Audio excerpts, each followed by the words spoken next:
마태복음 1장 23절 말씀 우리 한 목소리로 함께 봉독하겠습니다. 보라, 처녀가 잉태하여 아들을 낳을 것이요 그의 이름은 임마누엘이라 하리라 하셨으니 이를 번역한즉 하나님이 우리와 함께 계시다 함이라. 아멘. 오늘 하나님께서 주신 이 본문 말씀은 전통적으로 성탄절 때 많이 읽혀지고 그리고 전해지는 그런 우리 주님의 말씀입니다. 보라, 처녀가 잉태하여 아들을 낳을 것이요 그 이름을 임마누엘이라. 이를 번역한즉 하나님이 우리와 함께 계시다. 여러분, 하나님께서는요 성탄절 때만 우리와 함께 계시는 분이 아니라 성탄절이 많이 지난 지금은 한 달쯤 지났죠. 지난 지금도 이 순간에도 하나님께서 우리와 함께 하십니다. 한 달 뒤에도 함께 하실 것이고 2달 뒤에도 함께 하실 것이고요. 1년 365일 하나님은 저와 여러분하고 함께 하시는 분임을 믿으시길 축원합니다. 여러분, 그래서 임마누엘이라 우리와 함께 하시는 하나님, 성탄절 때 많이 들려지는 말씀이지만 언제나 우리가 이 말씀을 기억하면서 성탄절 때뿐만이 아니라 지금도 하나님이 나와 함께 하시는구나 하는 것을 여러분들이 깨닫기를 바랍니다. 여러분, 이 임마누엘 할 때 그 엘자가 들어가 있습니다. 이 엘자가 들어가 있으면은 하나님하고 관련되어진 그러한 이름이 되는 거예요. 성경에 엘자가 들어간 이름들이 많이 있는데요. 다니엘이라고 하는 사람이 있습니다. 이 다니엘, 그 이름은 하나님은 나의 심판자이시다. 나의 심판자가 되시는 하나님 하는 그러한 의미가 있고요. 또 한나가 기도해서 낳은 사무엘이라고 하는 아들이 있습니다. 사무엘은 하나님께 구해서 얻었다. 구하니까 하나님이 주신 아들이다. 그래서 사무엘이라고 하는 이름을 지었습니다. 그런가 하면은 에스겔이라고 하는 사람도 있어요. 에스겔, 엘자가 아니라 겔자인데 이거 우리말로 할 때 그렇고 조금 다르게 부르면 에스키엘 하고 이렇게 부를 수가 있어요. 자, 이 에스겔이라고 하는 것은 우리를 강하게 하시는 하나님이라고 하는 의미가 있다고 하는 것입니다. 자, 임마누엘 그러면 하나님이 우리와 함께 하신다는 거예요. 우리와 함께 하시는 하나님. 아멘. 아멘. 여러분, 하나님께서는 그 이름으로 우리에게 다가오고 계십니다. 사람에게 다 이름이 있어요. 이런 이름 저런 이름 많이 있습니다. 제 이름은 홍성욱입니다. 성품 성자에다가 빛나룩자예요. 아마도 저희 아버님께서 이름을 지으실 때에 성품이 좀 빛나라. 저 앞에 홍자는 넓은 홍자입니다. 그러니까 넓게 빛나라. 굉장히 좋은 이름인 것 같아요. 제 성품이 정말 이름값을 할 수 있는 그러한 성품이 되기를 바랍니다. 여러분에게도 이름이 있는데 그 이름은 그냥 이름이 아니라 분명히 뭔가 의미가 있고 뜻이 있는 여러분이 되고자 하는 그런 목표를 가지고 있다는 것을 우리가 다 알 수 있어요. 그와 같이 하나님께서 어떠한 이름으로 우리에게 다가오실 때에 그 하나님 그 이름, 그 이름의 모습, 그 이름의 마음, 그 이름의 역사를 우리 가운데서 이루신다는 것이죠. 임마누엘, 하나님은 언제나 우리와 함께 하시는 하나님이라고 하는 그 하나님의 정체성을 가지고 저와 여러분에게 다가오시는 것입니다. 자, 하나님이 그러면 어떻게 저와 여러분에게 다가오십니까? 여러 가지 모양으로 오실 수 있어요. 그런데 예수님이 아기로 태어나셨을 때는 하나님께서 아기의 모습을 입고 우리 가운데 오신 거예요. 그래서 그 이름을 임마누엘이라 이렇게 짓게 된 것입니다. 오늘 본문 말씀해 보니까 보라, 처녀가 잉태하여 아들을 낳을 것이요 하고 그렇게 말씀합니다. 여러분, 처녀가 잉태할 수 있을까요? 결혼을 해야 잉태할 수 있는 것입니다. 그런데 어떻게 처녀가 잉태해서 아이를 낳을 수 있을까요? 왜 하필이면 예수님은 처녀의 몸을 통해서 이 땅에 오셨겠는가 하는 것입니다. 예수님이 그냥 이 땅에 오신 것은 그냥 어쩌다가 오신 것이 아니라 하나님께서 우리를 구원하시려고 하는 분명한 목적을 가지고 마귀의 일을 멸하고 마귀에게 사로잡히는 우리를 구원하시기 위한 그 분명한 목적을 가지고 이 땅에 오신 것이에요. 그것이 아주 오래전에 아담과 하와 시절에 하나님께서 하와에게 그 약속의 말씀을 주셨던 것입니다. 성경 말씀을 한번 보겠습니다. 창세기 15장인데요. 함께 봉독합니다. 시작. 내가 너로 여자와 원수가 되게 하고 네 후손도 여자의 후손과 원수가 되게 하리니 여자의 후손은 내 머리를 상하게 할 것이요 너는 그의 발꿈치를 상하게 할 것이니라 하시고. 아멘. 여기 보면 하나님께서 이 하와에게 주신 말씀이에요. 네 후손이.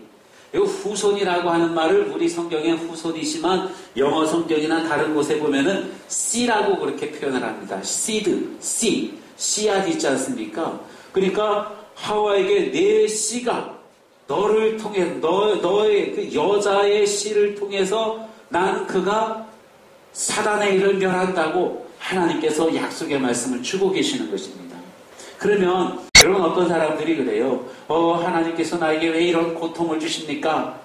여러분 그렇게 생각하시는 분들 있죠? 하나님 왜 나에게 이런 질병을 주실까요? 하나님은 왜 태풍을 불어와서 많은 사람을 죽일까요? 하나님은 왜 저 나쁜 무슬림들을 해가지고 사람들을 죽이기도 하고 막 그렇게 합니까? 하나님은 왜 화재를 일으켜서 많은 사람을 죽입니까? 하나님은 왜 지진을 일으키나요? 여러분 그게 하나님이 하시는 것일까요? 하나님이 하시는 게 아니에요. 아담과 하와가 죄를 범했을 때예요. 아담과 하와만이 저주를 받는 것이 아니라 땅도 저주를 받았다 그랬어요. 여러분 땅이 저주를 받았다는 것은 하나님의 모든 피조물들이 우리 인간의 죄로 말미암아서 덩달아 저주 아래 놓이게 된 거예요. 덩달아서. 그래서 이 하나님과 사람과의 사이가 벌어진 그 틈을 마귀가 들어와서 계속적으로 우리를 공격합니다. 질병으로, 전쟁으로, 자연재해로, 어떤 두려움, 죽음의 공포로 우리를 계속적으로 공격을 하고 있는 거예요. 그런데 하나님께서 그 마귀의 하는 일들을 멸하시고 막아주고 계시는 것이죠. 막아주고 계시는데 때로는 우리 인간들이 너무나도 하나님 앞에 죄를 많이 범하고 악하게 할 그때에 하나님께서 마귀의 일들을 잠깐씩 허용을 해주시는 겁니다. 그래서 우리에게 질병이 오게 되고 그래서 우리에게 아픔이 오게 되고 그래서 우리에게 고난이 오게 되는 것입니다. 여러분 우리 하나님은 선하신 하나님입니다. 의로우신 하나님이에요. 하나님은 나쁜 일을 절대로 하시는 분이 아니에요. 하나님은 우리에게 질병을 가져다 주시는 분이 아니라는 거예요. 하나님은 우리를 고쳐주시고 치료하시고 싸매주시는 하나님이십니다. 하나님께서 나에게 이런 아픔을 주셔서 어려움을 주셔서 고난을 주셔서 여러분 그런 말 하지 마시기 바랍니다. 아픔을 주는 것은 마귀가 하는 거예요. 하나님은 그것을 막아주시고 계시는 겁니다. 그런데 때로는 우리가 하나님을 등지고 하나님을 멀리 했을 때에 그 틈을 타서 마귀가 또 우리를 공격하고 그렇게 한다고 하는 그 말씀이지요. 우리가 죄를 행하게 되면 여러분 죄라고 하는 것은요 내가 도둑질을 한 것이 죄일까요? 아니면 누굴 때린 것이 죄일까요? 그것은 죄가 아니라 악이에요. 악이라고 하는 것은 죄의 열매라고 하는 것입니다. 그러면 죄는 뭐냐? 죄는 하나님과의 관계가 틀어진 것이 죄예요. 하나님과의 관계가 틀어진 사람이 악을 행하는 것이거든요. 하나님과의 관계가 틀어진 그 사람에게 언제나 마귀가 비집고 와서 죄를, 그러니까 악을 범하게, 악을 행하도록 그렇게 부추기고 그렇게 이끌어가는 것입니다. 우리가 하나님과의 관계가 깨어진 죄 가운데 있고 죄된 생각을 하고 있으면 공중에 떠도는 마귀에게 자, 여기 자리를 폈으니까 어서 오십시오 하고 자리를 마련하는 것과 같아요. 마치 마귀는 어디 가서 어떤 사람을 삼킬까? 마치 비행기가 어디에 앉을까? 도는 것과 같아요. 우리가 죄된 마음을 가지고 있고 악을 행할 때에 그때는 이 마귀에게 여기 오십시오 하고 활주로를 쫙 깔아주는 것과 같아요. 그러면은 마귀가 비행기처럼 우리 마음 가운데, 우리 삶 가운데 쫙 내리게 되는 것이고 우리를 점령하게 되는 것입니다. 그게 죄와 마귀와의 관계가 되는 거예요. 그래서 우리는 언제나 우리 하나님을 붙들고 하나님과 온전한 관계 속에서 살아가는 그러한 사람들이 돼야 되는 것입니다. 여러분, 그렇게 하기 위해서 바로 우리 주님이 이 땅에 오신 거예요. 우리를 온전하게 구원하시기 위해서, 우리와 함께 하시면서 죄로부터 구원해 주시기 위해서, 죄의 악으로부터 구원해 주시기 위해서, 죄의 악을 행함으로 말미암아 징계를 받게 될 그 징계, 징벌, 형벌로부터 우리를 구원해 주시기 위해서, 그러기 위해서 바로 주님이 이 땅에 오셨다는 것입니다. 그래서 그분의 이름이 바로 예수예요. 여호와께서 우리를 죄로부터, 죄의 악으로부터, 그 열매들로부터 구원해 주기 위해서 오신 분이라고 하는 말씀인 것입니다. 여러분, 주님이 우리와 함께하면요, 우리가 온전한 삶을 살 수 있어요. 형통한 삶을 삽니다. 복받는 삶을 살 수 있어요. 아멘. 여러분 모두가 다 복된 그러한 삶을 사시기를 축원합니다. 우리 예수님이 우리를 구원하시는데 죄로부터 구원하시고 질병으로부터 구원하시고 가난으로부터 구원하시고 모든 자연재해와 우리를 어렵게 하는 모든 것들로부터 우리 주님이 우리를 구원하신다는 거예요. 구원에는 그러한 총체적인 의미가 있다는 것을 여러분 꼭 기억하시기를 바랍니다. 언제 그러면은 주님께서 우리와 함께 하실까요? 아무 때나, 물론 주님은 늘 우리와 함께 하기를 원하십니다. 그런데 우리가 거부하면 하나님이 우리와 함께 하지 않으셔요. 우리가 하나님을 모셔드려야 돼요.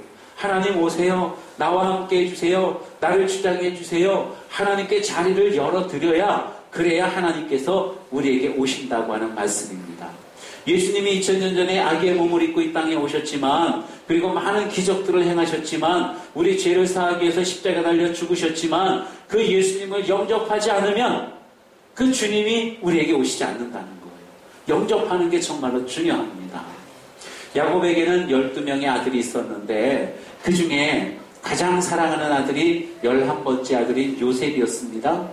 이 요셉은 야곱이 사랑하는 라헬이 낳은 아들이기 때문에 더 끔찍이 사랑을 했어요.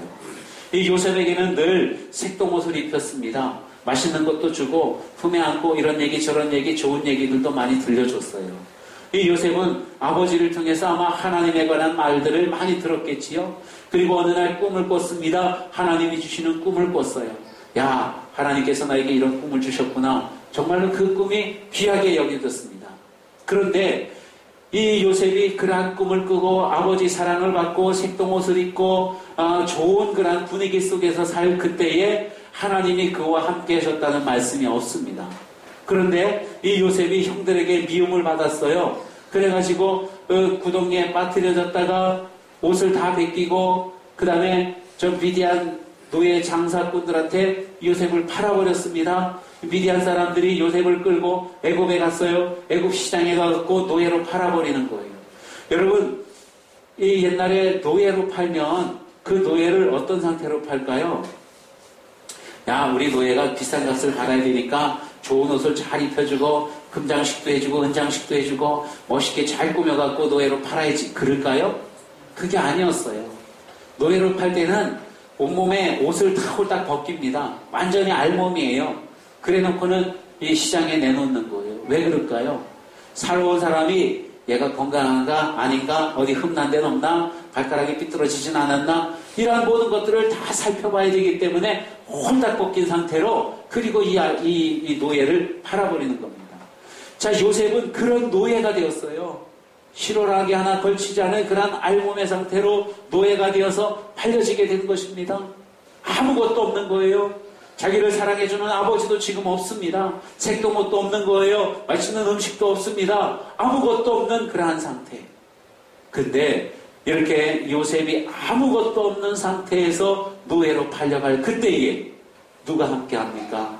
하나님이 그와 함께했다고 말씀합니다. 아멘. 창세기 39장 2절과 3절 말씀 보면, 자, 한번 볼까요? 시작. 여호와께서 요셉과 함께 하심으로 그가 형통한 자가 되어 그의 주인 애굽 사람의 집에 있으니 자, 그의 주인이 여호와께서 그와 함께 하심을 보며 또 여호와께서 그의 범사에 형통하게 하심을 보았더라. 아멘. 중요한 게 뭡니까? 여호와께서 요셉과 함께 하셨다는 거예요. 이때가 언제예요? 아버지 품에 있을 때가 아니라 보디발 장군의 집에서 노예로 있을 때예요. 노예로 있을 그때에 하나님이 함께 했다고 말씀합니다. 하나님이 함께 하니까 요셉이 복을 받게 되고 또 형통하게 되고, 자, 그러한 것들을 보디발 장군이 보았어요. 야, 얘는 좀 이상하다. 하나님이 이 사람과 함께 하니까 그 삶이 형통해졌네 하는 것을 보디발이 그걸 보고 고백을 하게 되는 거예요. 고백을. 여러분, 정말 중요한 게 뭡니까? 이 땅에서 무엇을 많이 가지고 있느냐, 무엇을 많이 배웠느냐, 이런 게 중요한 게 아니에요. 정말로 중요한 것은 하나님이 우리와 함께 하신다고 하는 것이 중요한 줄로 믿으시기를 바랍니다. 하나님이 우리와 함께 할 때에 진정으로 형통한 삶을 살게 되는 것입니다. 여러분은 내가 형통한 삶을 살아야지, 그럴 때 무엇을 형통이라고 생각하십니까? 어떤 사람은 돈을 많이 버는 것을 형통이라고 생각을 할 것입니다. 어떤 사람은 자녀가 좋은 대학에 가면은 형통했다고 그렇게 생각을 할 것입니다. 어떤 사람은 장사가 잘 돼서 손님들이 많이 오면 형통하다고 생각할 거예요. 어떤 사람은 건강하면 형통할 것이라고 그렇게 생각을 할 것입니다. 그때 그게 다가 아니라는 거죠. 그게 형통의 모습이 아니라는 거예요. 물론 형통하면 그러한 것들을 얻을 수 있겠지만은 그게 형통의 본질적인 모습은 아니라고 하는 것입니다. 형통한 사람은, 진정으로 형통한 사람은 행복한 사람이 될 수 있거든요. 돈이 많다고 행복할까요? 우리나라에 보면 돈이 많은 사람들이 있습니다. 물론 보면은 정몽준 씨도 돈이 많고 이건희 회장도 돈이 많겠지요. 그러면 그 사람들이 다 형통하고 다 행복하다고 말할 수 있겠습니까? 그런 것 때문에 골치 아프고 사람들이 미워하기도 하고 원망하기도 하고 결코 행복하다고 말할 수 없을 거예요. 공부를 많이 하면, 많은 것을 알고 있으면 그 사람이 정말로 형통한 사람입니까? 좋은 머리를 가지고 좋은데 잘 사용해야 되는데 엉뚱한데 나쁘게 사용해서 사람들에게 악을 많이 끼치면 여러분, 그 삶은 결코 행복한 삶이 되지 못하는 것입니다. 얼굴이 잘생기면 행복할까요? 얼굴이 잘생긴 연예인들 행복할까요? 제 얼굴이 좀 잘생겼습니까? 어떤 것 같아요? 내가 경험해보니까 얼굴이 좀 잘생겨도 행복한 거 아닌 것 같아요. 농담입니다만. 얼굴이 잘생겼다고 꼭 행복한 건 아니에요. 얼굴이 잘생긴 그것 때문에 또 많은 순환과 어려움들이 있다는 거예요. 그렇지 않습니까? 우리는 매스컴을 통해 그런 것들을 너무나도 많이 보고 있어요. 그러면 정말로 우리에게 형통하고 우리를 복되게 하는 게 무엇이냐 하는 거예요. 하나님이 우리와 함께 하시는 것, 그것이 형통하며 그것이 진정한 복이 되어지는 것을 믿으시기를 바랍니다. 마이다스라고 하는 왕이 있었어요. 이 마이다스 왕은 황금을 너무너무 좋아했어요. 그냥 뭐든지 황금. 이렇게 컵도 황금, 마이크도 황금, 책도 황금. 이런 것들이 금색이네요. 장모님이 주신 금색 나는 황금.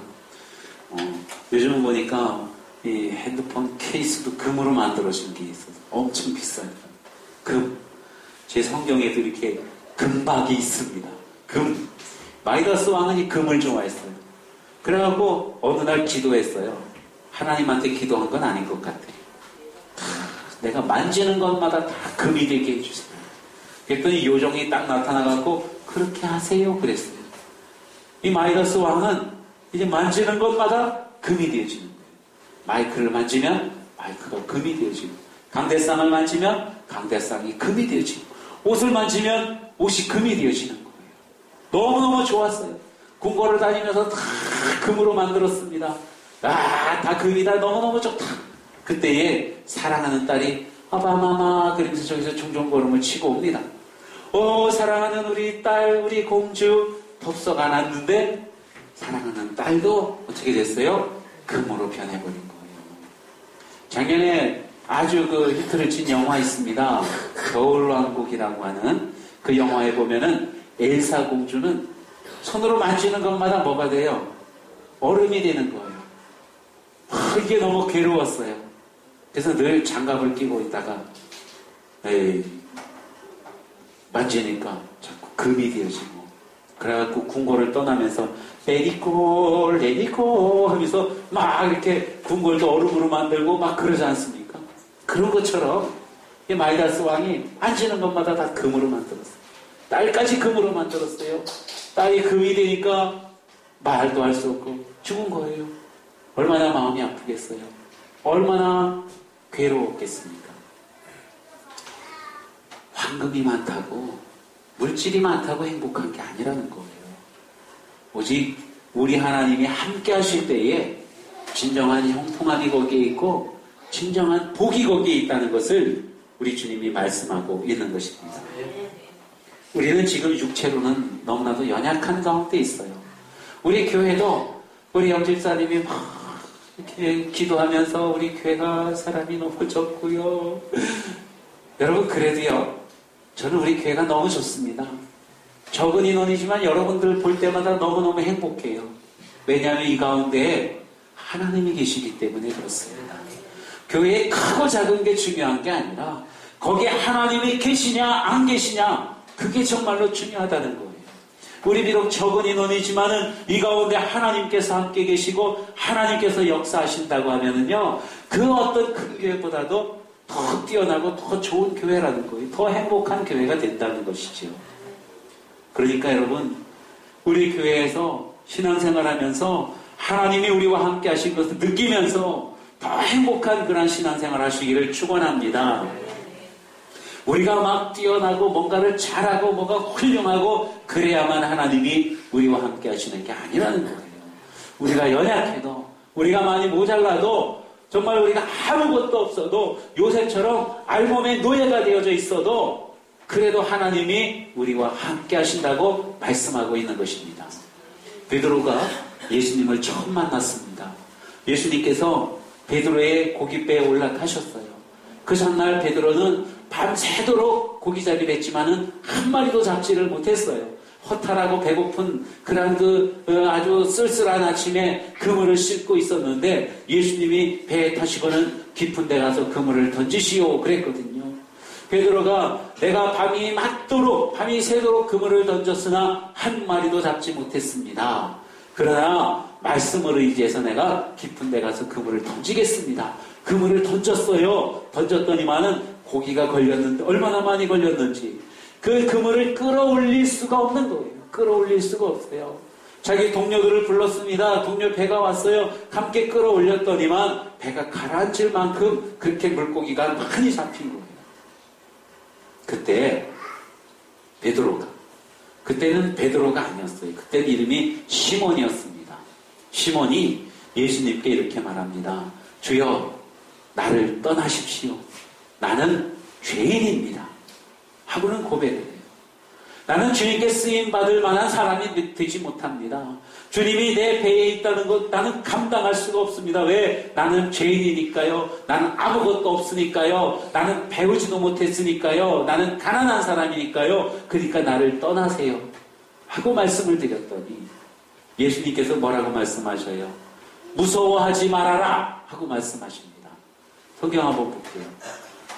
자, 시몬 베드로가 시작. 시몬 베드로가 이를 보고 예수의 무릎 아래 엎드려 이르되 주여 나를 떠나소서 나는 죄인이로소이다. 여기가 누가복음 5장 8절 말씀이고요. 10절 말씀 가운데 보면 이렇게 주님을 가시라고 하는 그 베드로에게 예수님이 하시는 말씀이에요. 무서워하지 말아라. 무서워하지 말아라. 여러분 베드로가 무엇이 무서울까요? 갈릴리 바다가 그 바닷물 깊은 것이 무서울까요? 파도가 치고 막 이런 것이 무서울까요?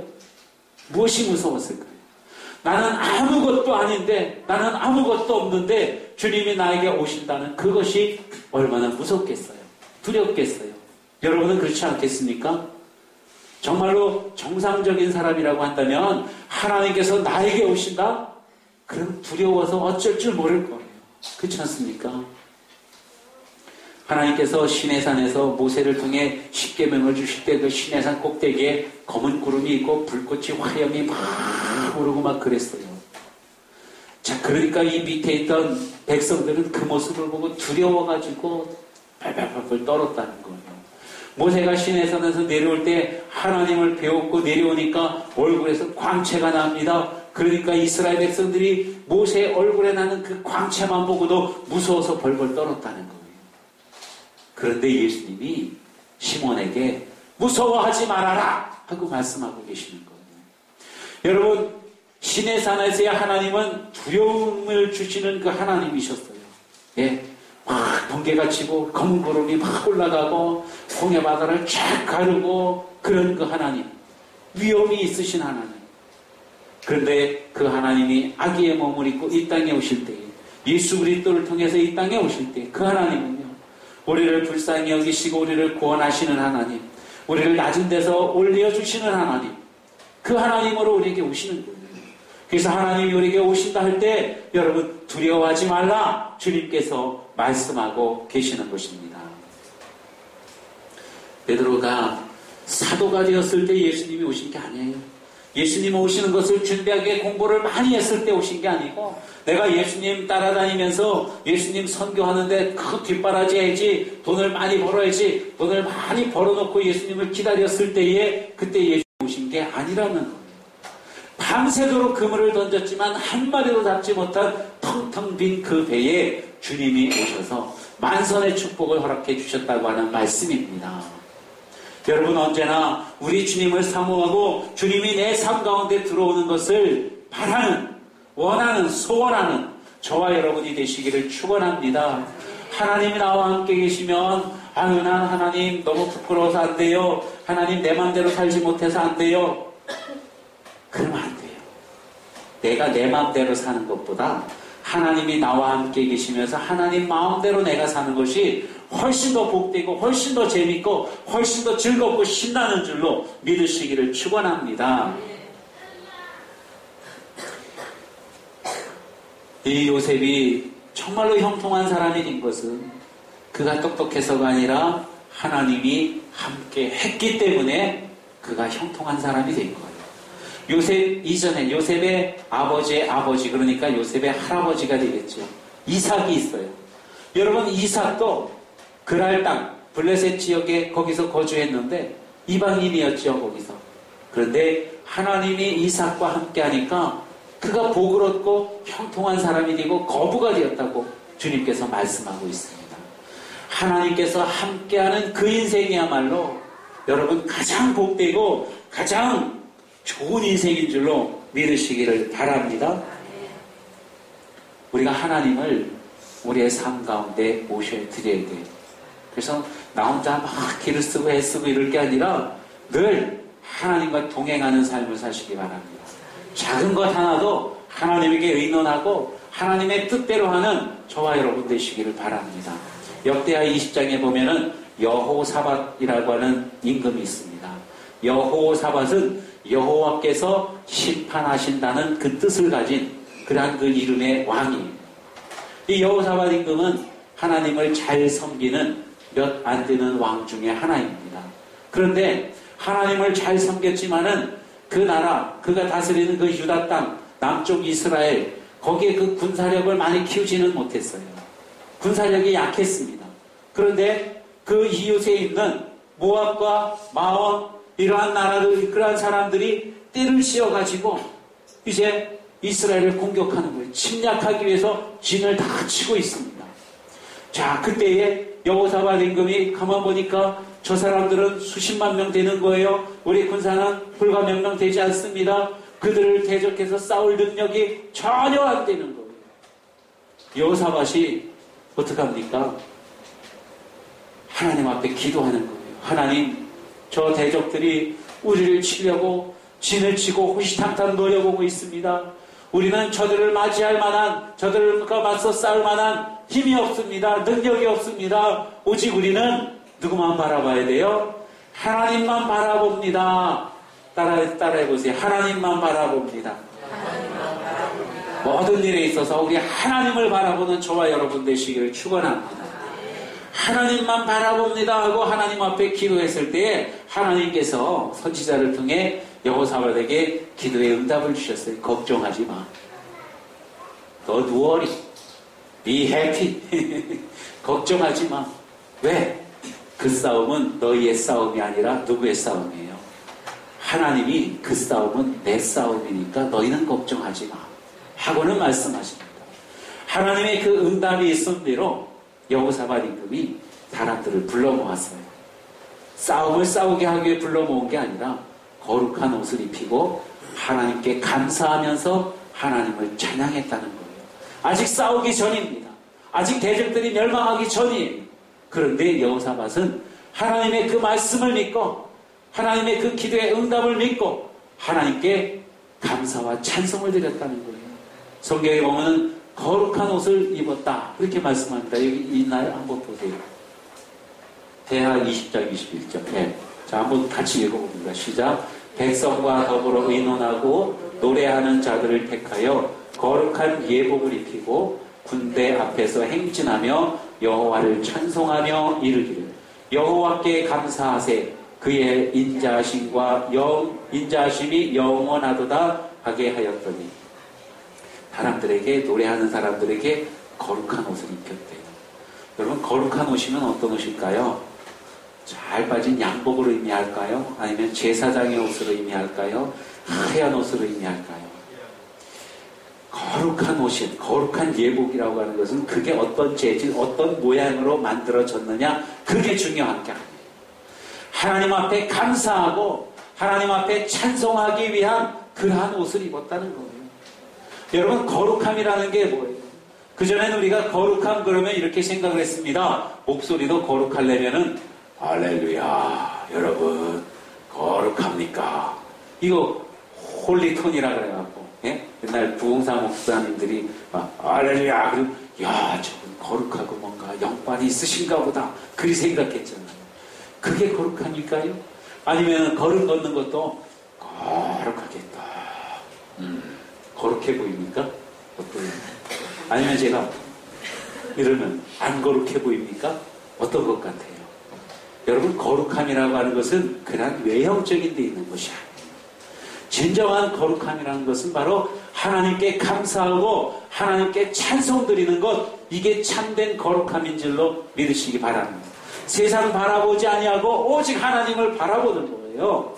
그게 진정한 거룩함이라고 하는 것입니다. 사람들을 의식해서 겉모양을 거룩하게 한다면 이거는 진정한 거룩함이 아니에요. 그 마음속에 거룩함이 있다 할지라도 사람들을 보이기 위해서 거룩한 발걸음을 한다면 이건 거룩함이 아니라는 것입니다. 사람을 의식하지 아니하고 나와 함께 계시는 하나님, 나를 지켜보고 계시는 그 하나님을 향해서 전심으로 내 마음을 다해서 진심으로 주님을 찬양하고 주님을 높여드리고 주님 앞에 감사할 때에 그것이 참된 거룩함이라고 하는 겁니다. 그러한 거룩함이 있을 때에 그 자리에 우리 주님께서 함께 하신다고 하는 말씀입니다. 이 일이 있은 후에 하나님께서 대적들을 멸하셨어요. 어떻게 멸하셨냐면은 짙은 안개가 끼게 하고 대적들이 서로 자기들끼리 칼싸움을 하게 한 거예요. 자기들끼리 싸워서 자기들끼리 전멸을 했어요. 예. 그래가지고 나중에 가서 이스라엘 사람들이 닦아보니까 자기들을 공격하려고 했던 대적들이 다 죽어 자빠져 있어요. 그들이 죽으면서 남겨놓은 칼, 방패, 금은, 보화 이런 것들을 줍는 데만 사흘이 걸렸다고 주님이 말씀하고 있습니다. 여러분 진정한 형통함이 뭐예요? 내가 막 힘써서 되는 것이 아니라 우리 하나님께서 나와 함께 하실 때에 거기에 참된 형통함이 나타나게 된다고 말씀하고 있는 것입니다. 여러분 우리 예수님께서 이 땅에 오셔서 다니시면서 말씀을 가르쳐 주셨습니다. 그 말씀은 권세 있는 말씀이었어요. 예수님의 그 손길은 하나님이 함께하는 하나님의 손길이었습니다. 그래서 주님께서 만지시면 병든 자가 나았어요. 아멘. 죽은 사람이 살아났습니다. 부족한 것, 적은 것, 얼마 안 된다고 했던 것들이 풍성해져서 물고기 2마리와 보리떡 5개를 가지고 5,000명이 넘는 사람들이 배불리 먹고도 12광주리가 남았다는 거예요. 여러분 그 일이 어떻게 일어납니까? 하나님이 함께 하시니까 그러한 일들이 나타나게 된 거예요. 아멘. 우리 하나님이 함께 하시면 우리 가운데서 우리 삶 속에서 놀라운 기적이 일어나는 줄로 믿으시기를 바랍니다. 마음에 소원이 있습니까? 뭔가 하나님 앞에 간절히 바라는 것이 있습니까? 하나님 저기 계시고 나는 여기 있고 하나님 던져주세요. 이게 아니라 하나님 내 안에 와 계셔주세요. 내 안에서 역사해주세요. 여러분 그렇게 기도하시기 바랍니다. 하나님을 느끼고 하나님을 내 삶 가운데 모시고 임마누엘 그 하나님, 나와 함께 하신 하나님을 고백하면서 주님 앞에 기도하고 간구할 때에 우리 하나님께서 우리의 삶 가운데서 놀라운 역사를 일으켜주는 줄로 믿으시기를 바랍니다. 요한삼서 1장 2절 말씀에 보면 너무나도 유명한 말씀이 있습니다. 우리가 성경 보겠습니다. 시작. 사랑하는 자여 내 영혼이 잘됨같이 내가 범사에 잘되고 강건하기를 내가 간구하노라. 아멘. 여기 잘 되는 것이 세 가지가 나와 있습니다. 뭡니까? 하나는 영혼이 잘 돼야 돼요. 영혼이 잘 되면 두 번째로 범사가 잘 되고 세 번째로 강건해진다고 말씀합니다. 영혼이 잘 된다는 건 뭐예요? 하나님이 내 안에 계신다는 거예요. 내 영혼이 복을 받고 내 영혼이 평안함을 얻고 내 영혼이 기쁘고 즐거운 그것을 의미하는 것입니다. 너희는 먼저 그 나라와 그 의를 구하라. 그리하면 이 모든 것을 너에게 더하시리라. 우리 주님이 말씀하셨잖아요. 하나님만 구하면 돼요. 하나님만 내 삶 속에 계시면 됩니다. 그러면 모든 것들이 다 형통하게 이루어진다고, 모든 것들이 다 차고 넘치게 된다고 주님이 말씀하고 있는 것입니다. 그 하나님은 억지로 우리에게 오시는 분이 아니라 뭔가 우리의 조건을 보고 시험 점수를 치르고 요만큼 됐으니까 그래 내가 이제 너에게 함께 하겠다 이런 분이 아니에요. 그 하나님은 은혜로우신 하나님이십니다. 아멘. 그래서 우리가 부족하고 모자라도 하나님 필요해요. 하나님 내게 오셔주세요. 그러면 그 은혜의 하나님은 언제든지 우리의 삶 가운데로 오신다는 것을 믿으시기를 축원합니다. 하나님은 은혜로 우리에게 다가오시는 분입니다. 기도하겠습니다.